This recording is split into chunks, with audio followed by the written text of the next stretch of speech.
Story 2. Toby's Seaside Holiday. The Fat Controller first met Toby and Henrietta a long time ago when he was on holiday in East Anglia. Later, when their line was closed, the Fat Controller heard about what happened and brought them to Sodor. Before that, Toby had worked in the harbour with several of his brothers. The harbour had been busy, and the engines were kept busting about, but Toby never really had a chance to exercise his pistons properly until he had his own line to run on. One day, Toby was resting alone in the shed at Farquhar. Earlier, Percy had been talking about the harbour at Knapford. Toby remembered the old days, when he had worked at a harbour too. I'm too old now to dash about like I did then, he thought. Backwards and forwards all day long between the harbour and the big station, with never any chance of a holiday. But I did go to the seaside once, he remembered. For a while, at any rate. His driver and fireman had been so excited when they came to work one day. "We've been promised a trip to the seaside," they said. "What do you mean?" asked Toby. "There's a seaside village near here," explained the driver, "where they have a festival each year. Lots of people come to it, and one of the organizers thinks it will be a good idea to have a display of engines at the station as an extra attraction.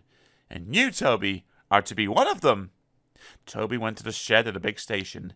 He was given new paint, a new bell, and his brasswork was polished until his driver could see himself in it. "You haven't looked so smart in years," he said. "I nearly didn't recognize you." They set out for the junction where the branch line to the village began. As they arrived, a train came in from the branch. The engine was younger than Toby, but he was dirty. His rods clanked, and steam leaked from everywhere. "The poor engine," said Toby. "Can I help pull his next train to the seaside, please?" The station master agreed, so Toby was coupled in front. "Festival time is the best time of the year," the other engine explained. "Lots of extra trains and visitors. I expect you'll be able to stand on the long carriage siding." They soon reached the seaside station, where the station master came out to meet them. He was surprised to see Toby. He stared, frowned, and went away shaking his head. Next day, Toby was excited. He woke up early and saw the sea sparkling in the distance. White birds wheeled and swooped overhead, making loud meowing noises. "I wonder what those birds could be," thought Toby. "My driver's sure to know. I'll ask him when he gets here." But his crew arrived, looking glum. "It's all off, Toby," his driver told him. "They say there's no way for you to stand." "But what's wrong with here?" wailed Toby. "I'm not in anybody's way where I am at the moment." "It's just an excuse, I reckon," said Toby's driver, lowering his voice. "The real trouble is, you're too smart, Toby. They're afraid you'll show their branch line up." Just then, a door banged. Toby jumped. "Wake up, Toby," smiled his driver.